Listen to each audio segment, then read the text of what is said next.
Hello दोस्तों, welcome in my class. MD physics channel में आपका स्वागत है। आज का हमारा जो टॉपिक है बहुल आवेशों का निकाय।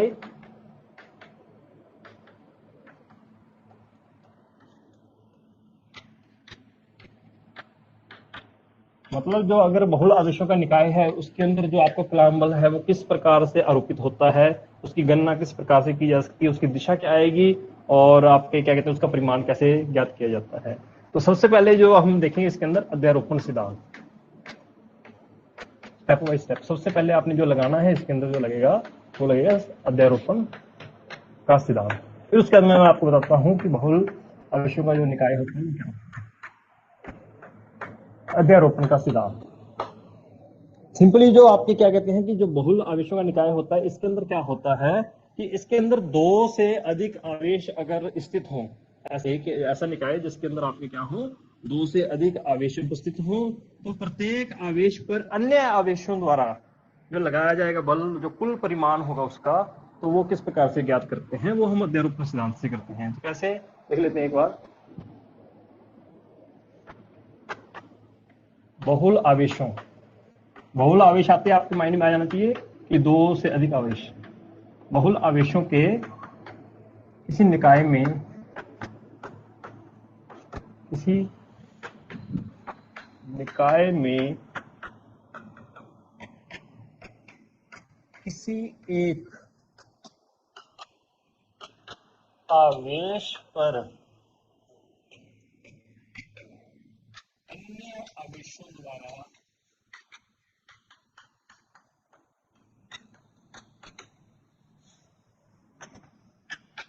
लगाए गए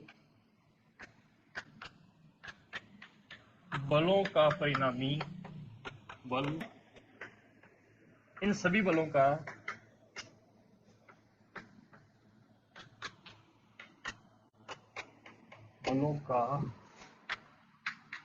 सदिश योग होगा।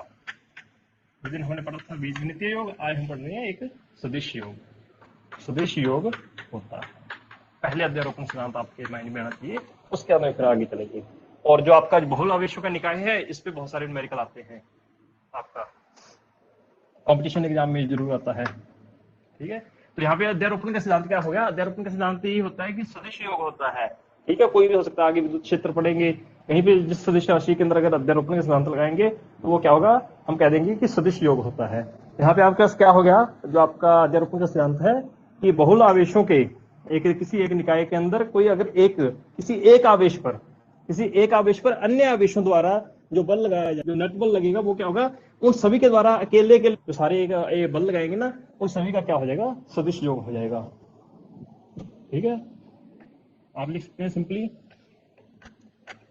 यदि Q1 Q2 Q3, ठीक है, यदि Q1 Q2 Q से लेके Qn, ठीक है, Qn के निकाय में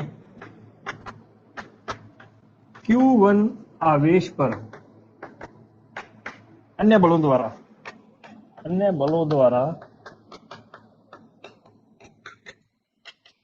लगाया गया परिणामी बल वो हमें क्या बताएगा, वो अध्यारोपण का सिद्धांत बता रहा है कि जो परिणामी बल होगा F, नेट लिख सकता हूं एक बार, तो वो क्या हो जाएगा, F12, ये क्या है आपका आवेश 2 द्वारा 1 पर लगाया गया, उसके बाद में आपका क्या आ जाएगा, F13 आवेश 3 द्वारा 1 पर लगाया गया, प्लस F14, इस प्रकार से आपके क्या आ जाएंगे। लास्ट के अंदर हम लिख सकते हैं कि एनवा जो आपका क्या कहते हैं, एनवा जो आवेश है उसका पहले आवेश पर लगाया गया बल। तो सभी का जो सदिश योग होगा वो आपका क्या होगा, परिणामी बल होगा। यहां पर किसी को कोई दिक्कत हो पूछ सकता है, फिर आगे मैं शुरू करता हूं। मैसेज दिया है, ओके, मैं न्यूमेरिकल भेज दूंगा। ठीक है, हमारे तो अध्यारोपण सिद्धांत एक बार दोबारा से देख लो कि किसी एक आवेश पर, जैसे हमने यहाँ पे पहला आवेश ले लिया, इस पर हम देख रहे हैं कि इन सभी के आवेशों के द्वारा जो बल लगाया जा रहा है वो कितना होगा। तो कितना होगा कि सभी का क्या हो जाएगा, सभी बलों का क्या हो जाएगा, सदिश योग हो जाएगा। जैसे 2 ने 1 पे लगाया, 3 ने 1 पे लगाया, 4 ने 1 पे लगाया और nवे ने 1 पे लगाया, तो इन सभी बलों का जो सदिश योग है वो क्या हो जाएगा, आपका ये हो जाएगा। और सदिश योग के अंदर हम क्या करते हैं, आगे देखेंगे किस प्रकार से सदिश योग के अंदर हम उसकी दिशा भी देखेंगे। हो सकता है कि हम अलग अलग तरीके से निकालेंगे, हो सकता है कि हम आई कैप जे कैप उस हिसाब से निकाल लें दिशा लेकर, हो सकता है कि हम कोण लेकर निकाल लें। आपने परिणामी बल निकाला होगा दो, तो कि अगर आपके पास अगर दो बल हैं तो उसका जो परिणामी होता है वो क्या होता है, F1 square plus F2 square plus 2 F1 F2 cos theta का अंडर रूट। तो इस प्रकार से हम आगे देखेंगे कि किस प्रकार से कैलकुलेट करते हैं। तो पहले एक बार थोड़ा सा समझ लो, अध्यारोपण का मैंने सूत्र लिख दिया है।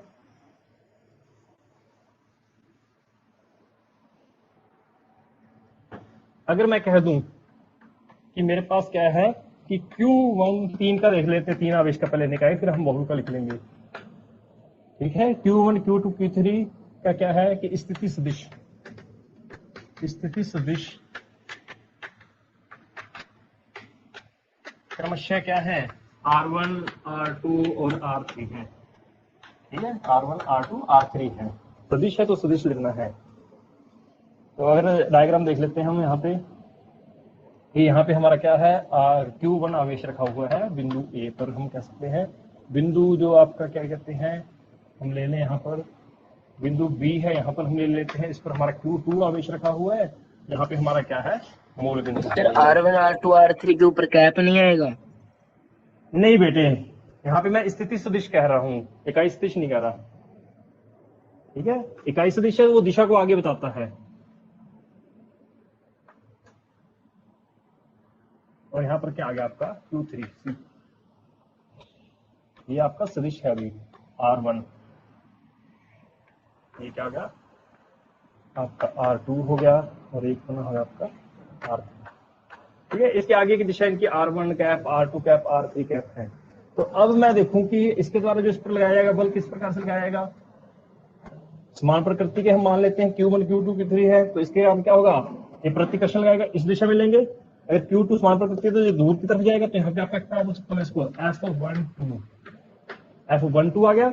इसी कारण Q3 द्वारा Q1 पर जो बल लगाया जाएगा ये क्या आ जाएगा आपका F क्या आ जाएगा 13, मतलब 3 के द्वारा आया ना, यहाँ पे क्लियर है सभी को। तो अब इसके अंदर मैं कह सकता हूँ कि इसको अगर मैं दिशा ले लूं, ठीक है, तो यहाँ पर मैं कहूं कि आवेश 2 द्वारा बिंदु B पर रखे आवेश Q2 द्वारा बिंदु A पर रखे आवेश Q1 पर लगाएगा बल, Q1 पर लगाया गया बल कितना हो जाएगा, F12 सदिश रूप में लिखेंगे तो क्या आ जाएगा आपके पास K Q1 Q2, इनके मध्य दूरी क्या आ गई आपके पास, इनके मध्य दूरी वही आपकी आ जाएगी, क्या कह सकते हैं हम यहाँ पे आपका जो इनके मध्य की हम इनकी दूरी कैलकुलेट करेंगे आपकी कितने, R12 हम कह सकते हैं इसके अंदर R12 का स्क्वायर, और यहाँ पे R12 का हम लगा देंगे कैप। ठीक है, इसको हम R12 बोल देते हैं, और ये आपकी R31 आ जाएगी। ठीक है, परिमाण में ले लेते हैं, अभी इस पर परिमाण लिखेंगे। इसी प्रकार से अगर मैं आगे कह दूं आपके कि आवेश जो आपका क्या कहते हैं Q3 द्वारा बिंदु C पर रखे आवेश Q3 द्वारा बिंदु A पर रखे आवेश Q1 पर, हमें Q1 पर हम गणना कर रहे हैं। ठीक है, Q1 पर लगाया गया बल, ये तो क्या अकेले द्वारा लगाया गया बल आपका क्या आ जाएगा F13, और क्या आ जाएगा 1Q3 और R3 का 1 का स्क्वायर R13 आपका, सॉरी R13 है यहाँ पे, और इसका क्या, ठीक है, ये बल लगा दिया है। अब अध्यारोपण के सिद्धांत से देखें तो यहाँ पर आपके पास क्या आ रहा है, ये तो इसके द्वारा जो बल लगाया जा रहा है वो इस दिशा में जा रहा है, और इस द्वारा जो बल लगा रहे हैं वो इस दिशा में जा रहा है, परंतु इन दोनों बलों का जो परिणामी आएगा वो क्या आएगा, इनके बीच में आएगा। दो सदिशों का परिणामी हमेशा उनके बीच में होता है जब भी हम योग नियम का पालन करते हैं। ठीक है, तो यहाँ पर क्या आ गया, मैं कह तो इसको मैं कह दिया F1 क्या है, परिणामी है। तो अध्यारोपण के सिद्धांत से आपके पास क्या आ जाएगा, Q1 पर परिणामी बल। तो अध्यारोपण का सिद्धांत क्या कहता है कि जो परिणामी बल आएगा वो क्या आएगा, अन्य आवेशों द्वारा उस पर लगाए गए बलों का सदिश योग। मतलब Q2 द्वारा जो इस पर लगाया जा रहा बल वो क्या आ जाएगा आपके पास F12, और क्या है इसके द्वारा लगाया जा रहा है वो क्या है F31। इन दोनों का क्या आ जाएगा सदिश योग परिणामी। आपको जो बल आएगा वो इस प्रकार से आएगा। तो F बराबर क्या आ जाएगा आपका, मान लो F13 नहीं आएगा क्या? सॉरी F13, हाँ ठीक है F13 लिख रहे हैं बेटे, 13 आएगा। तो मतलब आप पूरा ध्यान दे रहे हो है, ये भी अच्छी बात है। नहीं तो ऑनलाइन पर कई बच्चे मस्ती करते हैं और कई तो पबजी के खेलने की इच्छुक रहते हैं ना। 13 और 13 कैप। तो ये आपका क्या आ गया परिणामी बल आ गया। इस रूप में लिख देते हैं, आगे इसकी किसी कोई गणना हो जाएगी तो हम उस प्रकार से कर लेते हैं। क्लियर है यहाँ पे सभी तो को, जे हाँ या ना? क्यूबन कॉमन ले लेंगे। K1 कॉमन भी ले सकते हैं अगर आपकी इच्छा है। अगर K1 कॉमन लेना चाहते हो आप ले भी सकते हो, तो आगे गणना आ जाती है बहुत सारी। तो सिर्फ यहाँ पे हो सकता है अगर समान दूरी आ जाती है तो दूरियां भी हम समान ले लेते हैं, 2 और 13 ली है तो हम इनको वही रखेंगे। आवेशों का अगर मान समान आ जाएगा तो KQ² भी आ जाएगा, सिर्फ दिशा रह जाएगी उसमें। ठीक है, तो यहाँ पे आपके पास क्या आ जाएगा, इसलिए मैं नहीं लिख रहा था इसे R12² R12 कैप, उससे ज्यादा अच्छा याद रहता है आप लोगों के A3 और R13² और R13 कैप। ये तो कितना मर्जी आगे बढ़ाते रहो इस चीज को। ठीक है, मेन तो जो आपका कंसेप्ट क्लियर होगा वो न्यूमेरिकल से होगा इसके। इसी प्रकार से अगर मैं कह दूं कि हमारे पास क्या है, n आवेशों का निकाय है, बहुल आवेश से मैं कह दूं n आवेशों का निकाय के लिए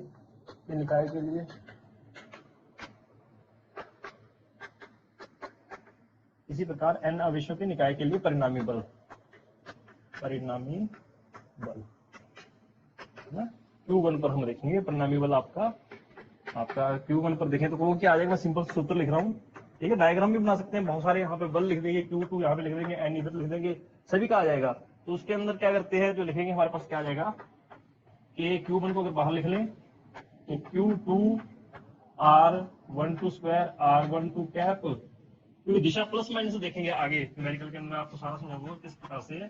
Q3 R3² R13 कैप तो प्लस क्या हम लिखते Qn R1n² R1n कैप। ठीक है, तो इस प्रकार से हम n निकायों का भी बल उस पर प्रयास करेंगे। अध्यारोपण सिद्धांत लगाना है। सबसे पहले तो हमने क्या करना है, जब भी हम कोई न्यूमेरिकल सॉल्व करेंगे उसके अंदर क्या करेंगे, प्रत्येक आवेश द्वारा जिस आवेश पर हमें गणना करनी है उस आवेश पर प्रत्येक आवेश द्वारा बल की कैलकुलेशन करेंगे। उसके बाद फिर हम क्या करेंगे, अध्यारोपण लगाकर उन बलों को क्या कर देंगे, परिणामी बल निकाल देंगे। ठीक है, क्लियर है।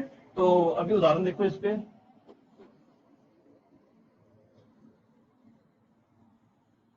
सबसे बेसिक उदाहरण दे रहा हूं मैं आपको।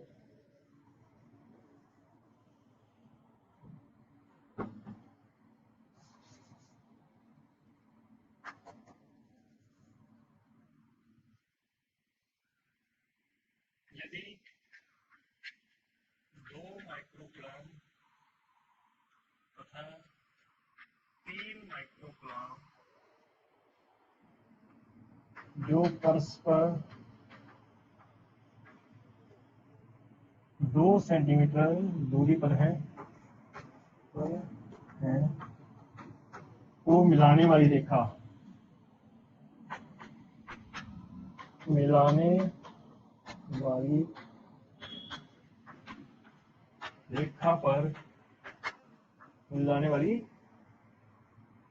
पर क्या हो आपका एक अन्य आवेश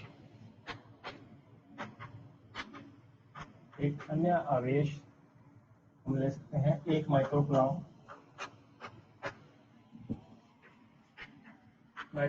से 1 सेंटीमीटर की दूरी पर रखा हो। लैंग्वेज कैसी बन सकती है, ठीक है। तो आपने तो आवेश देने हैं, उनके मध्य दूरी ज्ञात करनी, पता रखना, आपने कैलकुलेशन उसके लिए कैलकुलेट करनी है, और आपने ये पता करना है कि कौन से आवेश को निकालना है और उनकी मध्य दूरी क्या है, उनकी दिशा क्या है। 1 माइक्रोकुलाम आवेश पर कुल बल का परिमाण वो दिशा क्या है।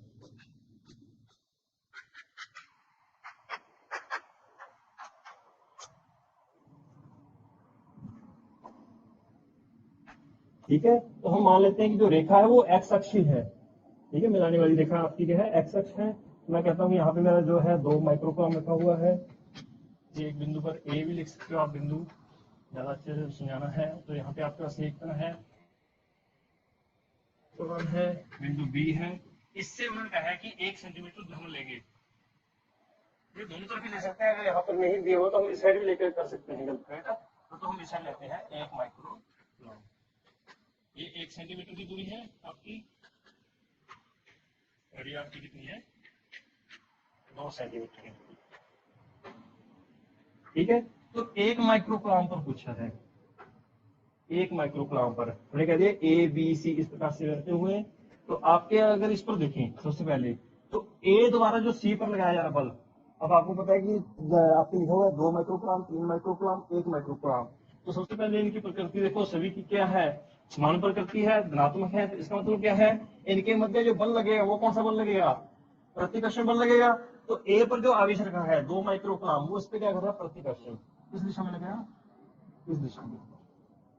ठीक है, तो इसको मैं क्या लिख सकता हूँ, एफ सी ए लिख दो, ए के द्वारा सी पर लगाएगा बल। इसी प्रकार से जो बी है, आपको पता है कि बी इसके निकट है, तो ये इस पर ज्यादा बल आरोपित करेगा। तो यहाँ पर आप क्या लिख सकते हो, इसको एफ सी बी आया ना। सबसे पहले दिशा का आपको पता होना चाहिए कि बल किस दिशा में लगेगा।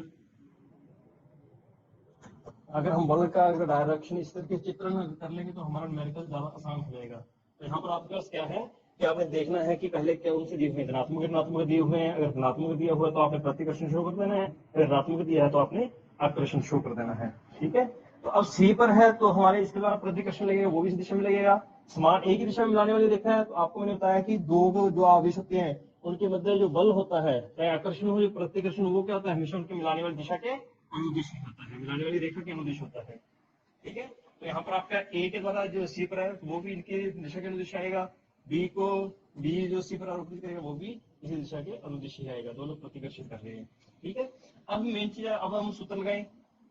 अगर देखें ए द्वारा सी पर, या हम कह सकते हैं 2 माइक्रोकूलम, हमारा माइक्रोकूलम है, एबीसी तो हमने अपनी तरफ से माने हैं, क्वेश्चन में हमें जो दिया गया उसके अकॉर्डिंग लिखेंगे। 2 माइक्रोकूलम आवेश द्वारा, न्यूमेरिकल में लैंग्वेज लिखनी होती है, 1 माइक्रोकूलम पर आरोपित बल क्या आ जाएगा आपके पास, एफ सी ए। सदिश रूप में लिखेंगे तो हमने इसको एक्स दिशा के अंदर लिया है, तो आया आपकी दिशा जो होती है एक्स दिशा की, उसको हम आई कैप से निरूपित कर देते हैं। तो यहाँ पे हमारा परिमाण क्या है, ए जो भी आपके Q1 है, तो हम सीधा के का मान लिख लेते हैं, 9 इंटू 10 की पावर 9 इंटू 1 माइक्रोकूलम, हमारा जो है 10 की पावर -6, और 2 माइक्रोकूलम आप रोक कर रहे हैं, 2 इंटू 10 की पावर -6। इनके मध्य जो दूरी है 2 और 1 सेंटीमीटर, 2 और 1 सेंटीमीटर आपकी दूरी कितनी होगी, 3 सेंटीमीटर। तो यहाँ पर आपके पास 3 सेंटीमीटर है, तो 3 इंटू 10 की पावर -2 का स्क्वायर, और साथ में यहाँ पे दिशा लगाएंगे हम आई कैप, क्योंकि एक्स दिशा के अनुदिश हम बता रहे हैं। तो आई कैप अगर इनको मिलाने वाली रेखा क्या है, एक्स दिशा पर संपाती है। तो क्लियर है ये चीज, आया ना।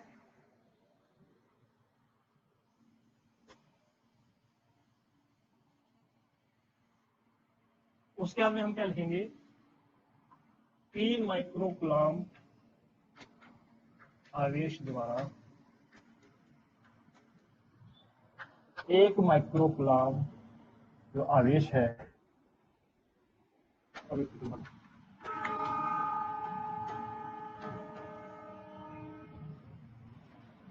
ठीक है, ये हम आपके क्या आएगा, हम कह सकते हैं एफ आपका सी बी।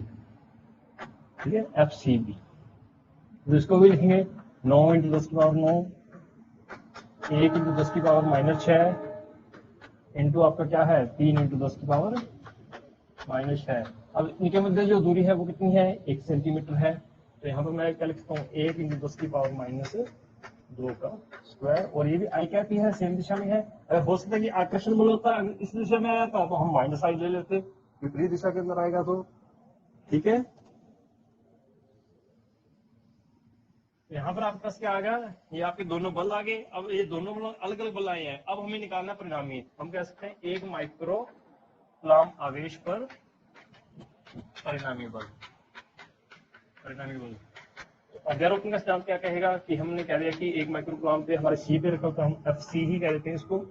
ठीक है, तो ये क्या आ जाएगा, एफ सी ए प्लस एफ सी बी। ठीक है, तो इनके मान रख सकते हैं हम यहाँ पे 9 इंटू, अगर आपने हल करना है तो हल भी कर सकते हैं ऊपर, अगर यहीं पे हल करना है तो यहाँ पे देख लेते हैं, हल करना है तो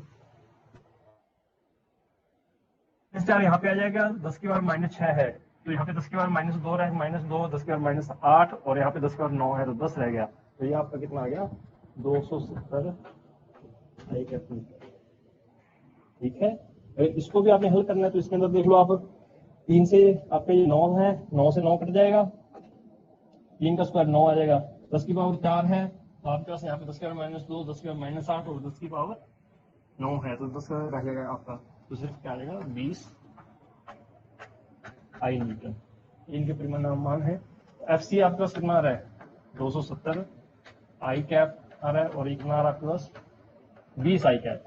समानी दिशा में हैं दोनों, तो दोनों धनात्मक रहेंगे आपस में, लगभग आपके पास कितना आ गया 290 कूलम्ब एफ सी।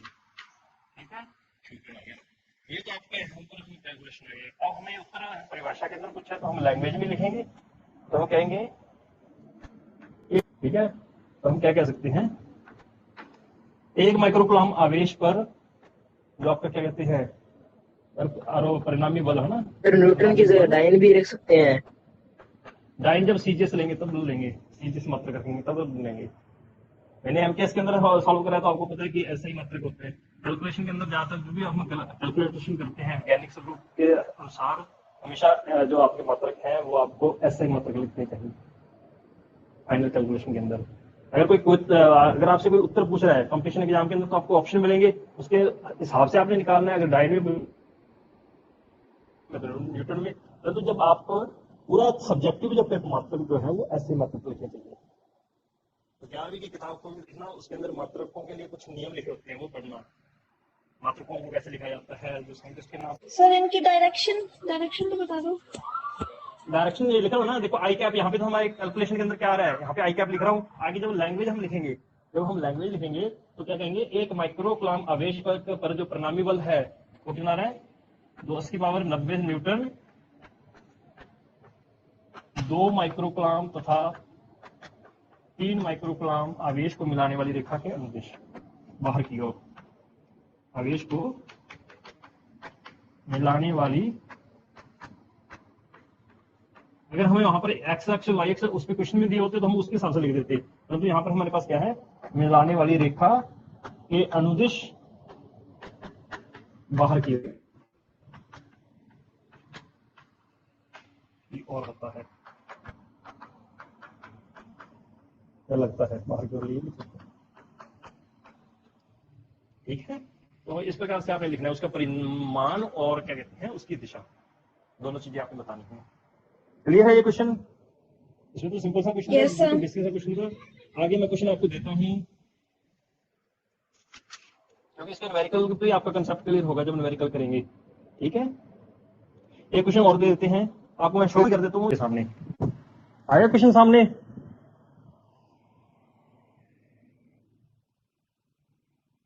सर अब देखो इस क्वेश्चन के अंदर क्या बोला है, 4 माइक्रो कूलम्ब का एक्स अक्ष पर स्थित है, ये आवेश क्रमशः 0, 2, 4, 8 सेंटीमीटर दूरी पर स्थित है, 2 सेंटीमीटर स्थित आवेश पर परिणामी बल ज्ञात करो।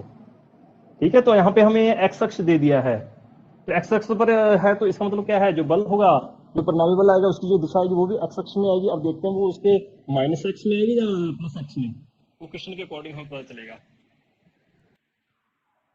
सर ये 2 सेंटीमीटर लेफ्ट से लें या राइट से?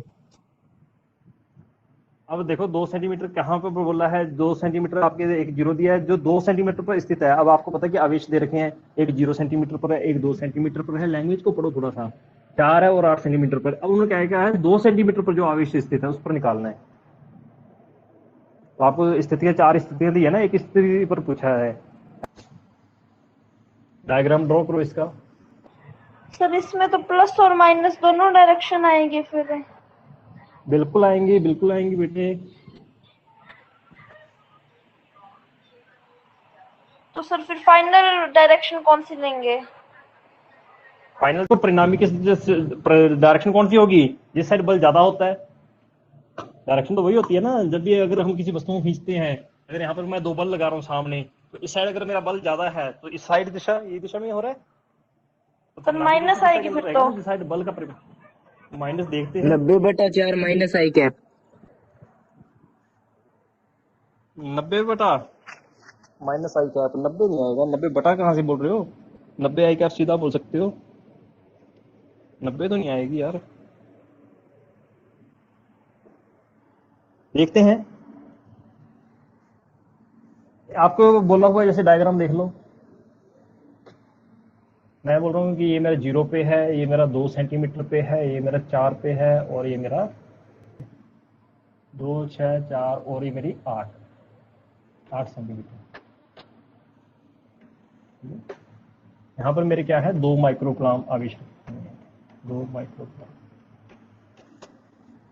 जिस पर पूछा गया है वो हमारा आवेश ये वाला है, ठीक है। इस आवेश पर पूछा गया है। अब देखो समान प्रकृति के आवेश हैं, तो यहाँ पर जो आवेश रखा हुआ है ABCD बोल सकते हो। अगर बोलना है ABCD, मैं सिर्फ समझाऊंगा, ठीक है। लैंग्वेज बोर्ड के हिसाब से आप देखना किसको कैसे बनेगी, नहीं आएगी फिर मैं आपको बता दूंगा। अब इसके द्वारा जो इस पर लगेगा वो क्या होगा सर 10 न्यूटन। 10 न्यूटन कौन सा, धनात्मक या ऋणात्मक? सर बी की तरफ लगेगा एक। तो इसके कारण क्या ए और सी तो बराबर होकर कट जाएंगे। ए और सी बराबर होकर कट जाएंगे, ठीक है। और फिर आपका इसके कारण लगेगा, ठीक है। ये तो आपके क्या होते हैं, जब हम कंपटीशन एग्जाम में देते हैं उस समय ये लॉजिक लगाते हैं। जब सब्जेक्टिव लिखना तब तो हमें सारे निकालने पड़ेंगे एक बार, हाँ या ना। तो अब इसके कारण क्या आ रहा है, एफ ए पे बी के कारण लग रहा है, एफ ए इसके कारण लग रहा है, तो आपको पता है कि ये भी प्रतिकर्षित करेगा, यहाँ पे लगेगा आपका, हम कह सकते हैं कि इसको एफ सी बोल दें। और डी पर जो रखा हुआ है इसके कारण लगेगा, उसको हम यहाँ पे बोल दें एफ डी, हाँ या ना। प्रतिकर्षण करेंगे, यस और नो। अब अगर देखें आपके पास क्या आ जाएगा, परिणामी बल मैं सीधा लिख रहा हूँ, ठीक है। परिणामी बल क्या आ जाएगा, एफ बराबर F1 प्लस एफ आपका क्या आ जाएगा बी प्लस एफ आपका क्या आ रहा है एफ सी और एफ डी, है ना। तो बी पे लग रहा है परिणामी बल। एफ ए के आपका क्या लिखें, वही बन जाएगा के Q2 बोल देते हैं उसको, है ना। और इसको 1, 2, 3 और 4 बोल देते हैं एक बार आवेशों को, Q1, Q2, Q3, Q4। तो ये Q2 बार ले लेते हैं और उसके बाद में क्या बचेगा आपके पास। चलो सीधे देख लो, एफ ए आपका क्या आ गया 9 × 10 की पावर 9, और ये कितना है आपका, ये भी 2 माइक्रोकूलम है, ये भी 2 माइक्रोकूलम है, 10 की पावर -6 इंटू 2 × 10 की पावर -6। और इनके मध्य जो दूरी है 2 सेंटीमीटर है, 2 × 10 की पावर -2 का स्क्वायर। और साथ में देखो इसके कारण जो बल लग रहा है वो इस दिशा में लग रहा है, अर्थात एक्स अक्ष पर ही है स्थित, इस दिशा में लग रहा है। तो ये क्या है आपका धनात्मक है, प्लस आई कैप लिखेंगे इसके साथ। ये परिमाण होता है और ये इसकी दिशा आ गई। उसके बाद में फिर इसके कारण इसके पर देख रहे हैं जो सी है आपका, तो ये भी आपका 9 × 10 की पावर 9 2 × 10 की पावर -6। हाँ जी, आवाज नहीं आ रही, स्क्वायर। और यहाँ पे इसकी जो दिशा आएगी वो माइनस आई कैप है, माइनस होगा। हाँ ये वाला तो प्लस लेंगे, इसके कारण जो लग रहा है वो तो प्लस है, इनके कारण जो आ रहे हैं जो बल आ रहे हैं वो माइनस आ रहे हैं, ठीक है। अगला फिर लिखेंगे 9 × 10 की पावर 9 × 2 × 10 की पावर कितना आ गया -6 इंटू 10 की पावर -6। अब इन दोनों के मध्य दूरी देखो, इनके मध्य तो 2 सेंटीमीटर थी, ये 4 सेंटीमीटर, यहाँ से 2 सेंटीमीटर आ गई, यहाँ से 2 और यहाँ पर 8, इनके मध्य कितनी है 6 × 10 की पावर -2 का स्क्वायर। और दिशा इसकी क्या है माइनस आई कैप, दिशा इसकी क्या है माइनस आई कैप। ये देखो इसका जो परिमाण है धारा का परिमाण क्या है, बिल्कुल एक जैसा ही है, कैलकुलेशन करेंगे, परंतु जो दिशा है आई कैप और माइनस आई कैप, तो दोनों एक दूसरे के प्रभाव क्या कर रहे हैं, कैंसिल कर रहे हैं। ठीक है, जो आपस में कट जाएंगे। अब इसको हम अगर सॉल्व करें, इसको अगर सॉल्व करें तो क्या आ जाएगा आपके पास, 18 और यहाँ से 36 आ रहा है आपके पास, है ना। 18 इंटू कितना आ रहा है, 10 की पावर माइनस 12, 10 की पावर माइनस 3। पहले जिन बच्चों की कैलकुलेशन फास्ट है वो तो फास्ट करें, ठीक है। और जिन बच्चों की अगर उनको लगता है कि प्लस माइनस में उनको दिक्कत आ रही है, पावर में दिक्कत आ रही है, तो वो सारा लिख कर करने की कोशिश करें, मैं उनके लिए लिख रहा हूँ ये चीज, ठीक है। 36 इंटू 10 की पावर माइनस 4, ठीक है। तो ये आपके पास देखिए कितना आ रहा है, तो ये यहाँ पे हो गया कुछ गड़बड़ी, एक 2 रह गया, है ना, यहाँ पे 2 रह गया साथ में, तो ये आपके पास ऊपर भी 36 आ जाएगा। 36 को 36 से कैंसिल कर देंगे तो, और ये आई कैप आ रहा है माइनस में, तो आपके पास कितना आ गया, -10 आई कैप। क्लियर है, हाँ जाना। तो यहाँ पे आपका जो उत्तर आ गया वो कितना आ गया, -10 आई कैप। अब आप लैंग्वेज में लिखेंगे कि जो आपका सर 2 4 6 सेंटीमीटर नहीं था क्या? 2 4 8 है, 2 4 8। प्लस सर का नहीं 6 आएगा लेकर क्या? आंसर निकाल दिया। नहीं प्लस का नहीं आएगा, क्वेश्चन द्वारा सर डिस्प्ले ऊपर करना। -3 है, नीचे 10 से 4 है। बता रहा हूँ बेटे, ये आंसर निकाल दिया। अच्छा चलो 6 करके निकाल दिया तो पूरे उस हिसाब से आ जाएगा। यहाँ पे 4 आ जाएगा आपका, ये दोनों कैंसिल हो जाएंगे, 4 आ जाएगा, तो यहाँ पे आपका कितना आ रहा है, आपका 16 36/16 बन जाएगा, 36/16, है ना। और यहाँ पर आपका 2 और 8, और यहाँ पर आपका कितना आ जाएगा, 5 9/4 कितना आ रहा है, 90 आ रहा है क्या आपका, 90/4। हाँ 90/4, हाँ ऐसा कुछ आ जाएगा, ठीक है। चलो उस हिसाब से भी मतलब तरीका सही है। तो क्वेश्चन मैं उसमें डाल दूंगा आपको, और भी न्यूमेरिकल डाल दूंगा, उसके करना, ठीक है, त्रिभुज और वो सारी चीजें। तो यहाँ पे इसका अगर आप लिखोगे, इसके लिए क्या लिखोगे, जो परिणामी बल आ रहा है वो 10 न्यूटन का आ रहा है और ऋणात्मक एक्स अक्ष के अनुदिश है, ऋणात्मक एक्स अक्ष के अनुदिश है। इस प्रकार से आपने कैलकुलेट करना है। आगे त्रिभुज और ट्राइंगल और आपके जो स्क्वायर है, जो वर्ग के कोनों पर रखे हुए हैं, धनात्मक ऋणात्मक सारे विषयों में बहुत सारे न्यूमेरिकल हैं। इनके तो दुनिया भर के आप न्यूमेरिकल करो और आपको कंसेप्ट क्लियर होगा और मजा भी आएगा इसको करने में, इन न्यूमेरिकल्स को। कल हम दोबारा इस टॉप के जो न्यूमेरिकल हैं उनको हम सॉल्व करेंगे, और बाकी मैं जो भी न्यूमेरिकल हैं आपके इसमें असाइनमेंट या उसमें डाल देता हूँ, ठीक है। तो thank you for attending my class.